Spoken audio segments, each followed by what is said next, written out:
everybody, happy Thursday. Now before I jump into today's topic, I want to share a special announcement.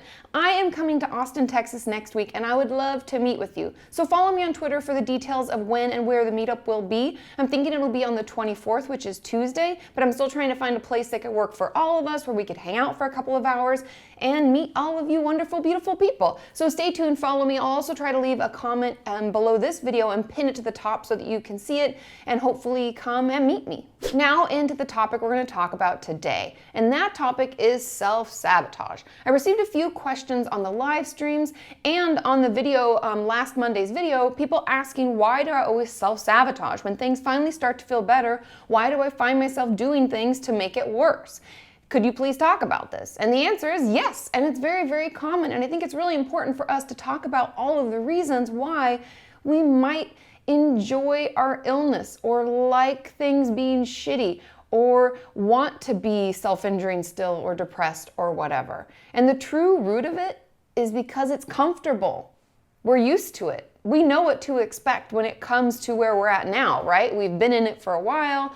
Our depression is really predictable, or our self-injury, we know what it means, what it looks like. We know how we feel when we're doing it. Therefore, trying to get better and trying to change those behaviors and do things in a different way can be kind of scary, right? We don't really know what to expect. We don't know what it's going to look like. And therefore, we can find ourselves wanting to revert back to our old behaviors. What I would encourage you to do, instead of beating yourself up and thinking, why the hell am I self-sabotage? Why do I always do this? And all that negative self-talk that we already struggle with, instead of doing that, just notice. Pay attention. When do we start self-sabotaging? Is it when we get to a certain place, when we start feeling better? Is it something that triggers it? Is there something that happens or that we think, or a thought process or an experience we have with family or friends that always sends us back that route?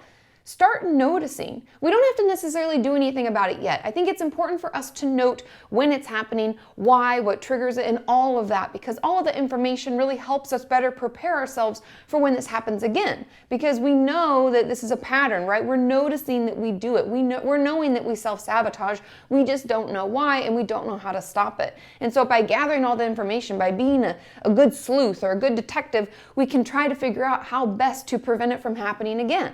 If we find this happening a lot in our life, don't worry. There are so many things that we can do to stop it. First, like I said, is just noticing when it happens, what triggers it, how it looks, how it feels to us, and maybe is it always relating to one person or one experience? Gather as much information as you can about it. And then the second thing that I would encourage you to do is to stop that negative self-talk. Like I said, we're always talking negatively about ourselves, especially with regard to self-sabotage, because we're like, oh my God, I'm doing it again. I can never be happy. This is always the way it's gonna be.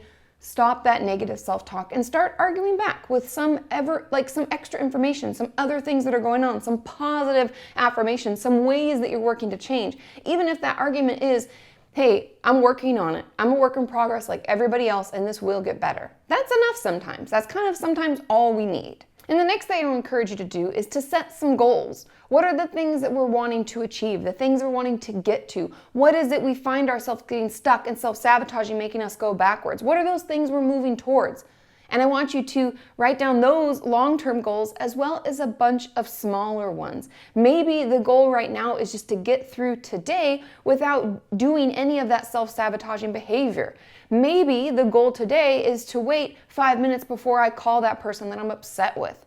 Whatever the goal is, maybe the goal is just to shower and do something nice for yourself today. It could be anything, but I would start with small daily goals, working into weekly goals and building on that, because often we have these really long-term goals, we really want to get to them, and we just get lost in the process and kind of lose our way and can get frustrated and upset and go back to the self-sabotaging behavior. And the last word of advice I have is to seek outside support.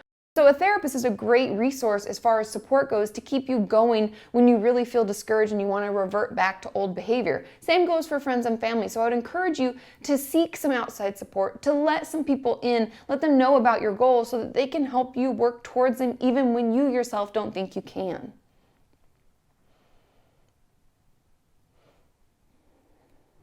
I just want all of you to know that this type of behavior is completely normal. There's nothing wrong with you. It just can feel really uncomfortable to change the way that we interact and things that we do in our lives. Of course, we're going to want to revert back to old behavior because it's normal, and we're used to it, and we know what to expect. But know that you can challenge those and you can change. Sometimes we just need a little extra support, some more guidance, and we maybe need to set more realistic and short-term goals so we can stay motivated on our path to whatever it is that we're working towards. I love you all. Thank you so much for tuning in. Like I said, I'm coming to Austin, Texas. I will leave the information in the comments below as well as on my Twitter page. I hope I can see you all there, and I will see you on Monday. Bye!